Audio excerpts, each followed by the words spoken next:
Hello दोस्तों, कैसे हैं आप सब। मेरा नाम राधा है।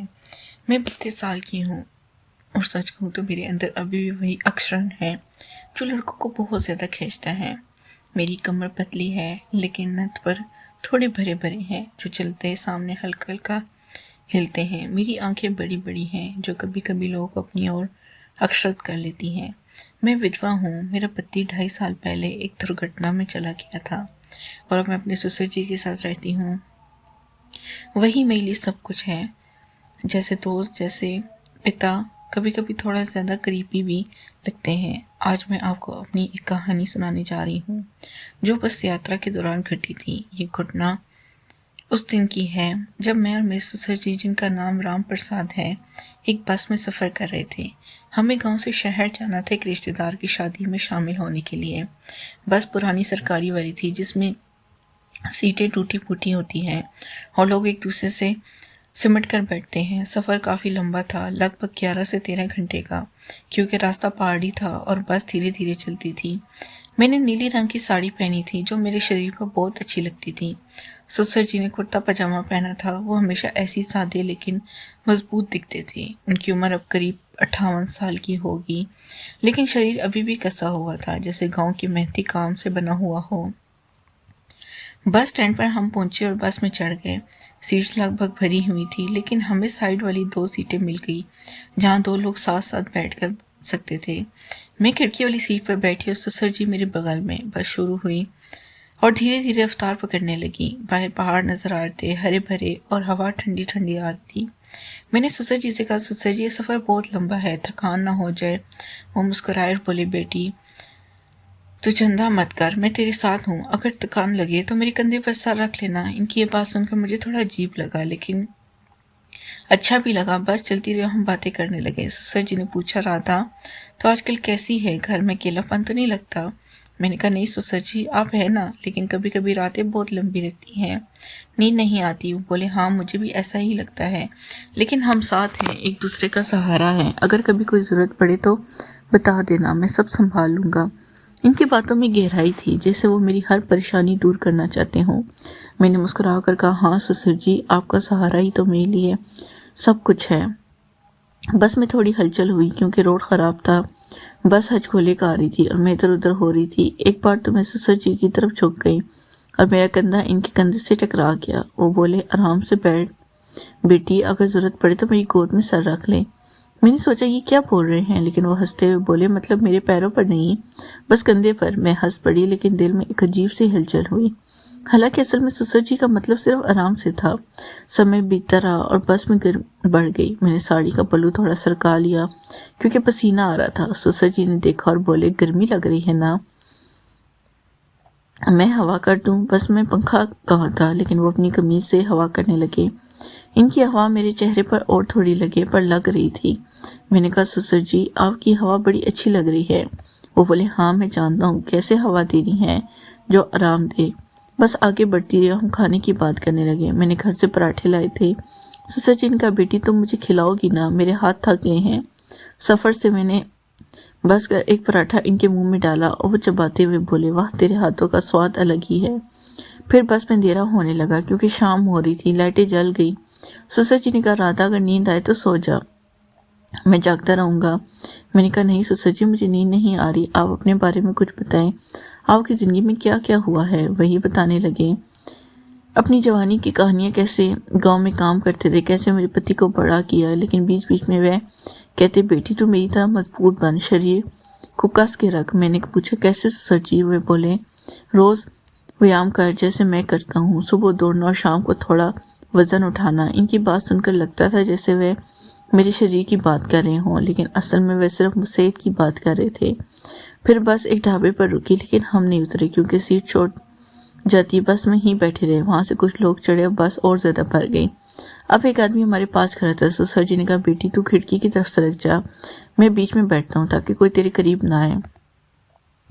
इनकी ये देखभाल अच्छी लगी, लेकिन हम थोड़े और क्लोज हो गए। मेरी जान इनकी जांघ से छू रही थी क्योंकि इससे छोटी थी। मैंने कहा, ससुर जी थोड़ा टाइट हो गया है, मैं बोली हाँ लेकिन मैं संभाल लूँगा, तू आराम से रहे, अगर दबाव पड़े तो बता देना, मैं एडजस्ट कर लूँगा।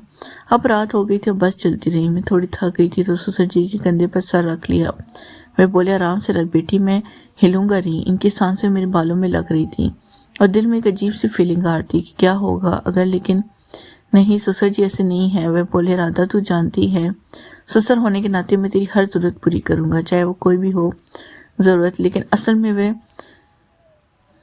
भावनात्मक बात कर रहे थे। मैंने कहा हाँ ससुर जी मेरे लिए सब कुछ हो, बस मैं अब सन्नाटा था, ज़्यादातर लोग सो रहे थे। ससुर जी ने मेरी तरफ देखा और कहा बेटी तेरी साड़ी थोड़ी सरक गई है, संभाल ले। मैंने देखा पल्लू थोड़ा नीचे आ गया था। मैंने ठीक किया। बोले तू कितनी सुंदर है, जैसे कोई फूल में तेरे रक्षा करूँगा। हमेशा सुंदर और रक्षा लगा था, जैसे वो कुछ और कहना चाहते हो लेकिन नहीं कहा। फिर ससुर जी ने अपनी कहानी जारी रखी, कैसे इनकी शादी हुई, कैसे वे अकेले हो गए जब साल जी गुजर गई। वो बोले अब तो मेरा सहारा है और मैं तेरा, हम एक दूसरे को पूरा करते हैं, लेकिन असल में परिवार इस दुनिया में हम दोनों ही एक दूसरे के सहारे थे। ससुर जी मुझे अपनी बेटी मानते थे और मैं इन्हें पिता। फिर समय बीतता रहा और बस में ठंड लगने लगी। मैंने कहा ससुर जी ठंड लग रही है। वे बोले आ मेरे करीब आ जा, मैं गर्मी दूंगा। मैं थोड़ा करीब से सरक गई और इनके यहाँ मेरे कंधे पर आ गए। इनके बाम मेरे कंधे पर आ गए। वे बोले ऐसे ही रहे, मैं तेरे शरीर को गर्म रखूंगा। लेकिन असल में वे सिर्फ देखभाल कर रहे थे, जैसे पता करते। हम बातें करते रहे गांव के रिश्तेदारों की। ससुर जी ने कहा राधा तू कभी सोचती है दोबारा शादी के बारे में? मैंने कहा नहीं ससुर जी, आप हैं ना, दोबारा शादी नहीं करूँगी क्योंकि मुझे किसी पर विश्वास नहीं है, आप ही मेरे सब कुछ हो। वे बोले हाँ लेकिन अगर कोई इच्छा मिले तो मैं खुद करवा दूंगा, लेकिन फ़िलहाल मैं तेरी हर खुशी का ध्यान रखूँगा। फिर रात गहरी होती गई और बस एक टर्न पर झटका खा गई। मैं ससुर जी की गोद में गिरने वाली थी लेकिन इन्होंने पकड़ लिया। इनकी बाहें मेरी कमर पर थी। वह बोले संभल बेटी। मैंने पकड़ लिया और फिर तुरंत हट गई और बोले सरकार सॉरी अगर गलत लगा। मैंने कहा नहीं पापा जी, आपका इसे संभालना बहुत अच्छा लगा। हम फिर बातों में लग गए। ससुर जी अपनी जवानी की कहानी सुनाई, कैसे वे एक लड़की से मिले थे लेकिन शादी नहीं हुई। वे बोले ज़िंदगी में कुछ ज़रूरतें होती हैं जो पूरी नहीं होती, लेकिन अब तू है तो सब ठीक है। फिर मैंने कहा पापा जी नींद बहुत आ रही है, मैं सो जाऊँ क्या?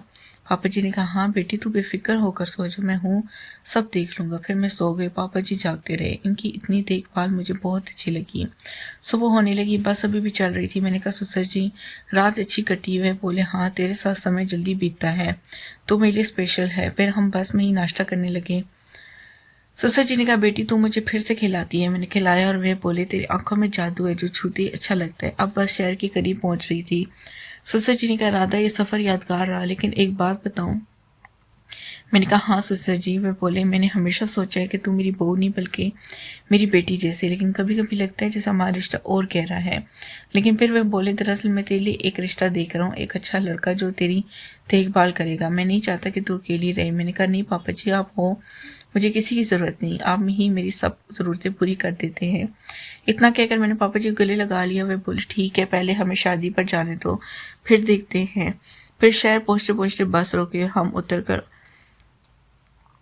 ऑटो लिया। रिश्तेदार का घर पास ही था, लेकिन सफ़र की थकान अभी भी बदन में थी। ससुर जी ने मेरा सामान उठाया और बोले बेटी तू आराम से चल, मैं सब संभालता हूँ, शाम को शादी है, तैयार हो जाना। मैंने हामी भरी, लेकिन मन में बस की रात की यादें घूम रही थी। शादी के घर पहुंचकर हमें एक छोटा सा कमरा मिला जिसमें 2 बेड थे।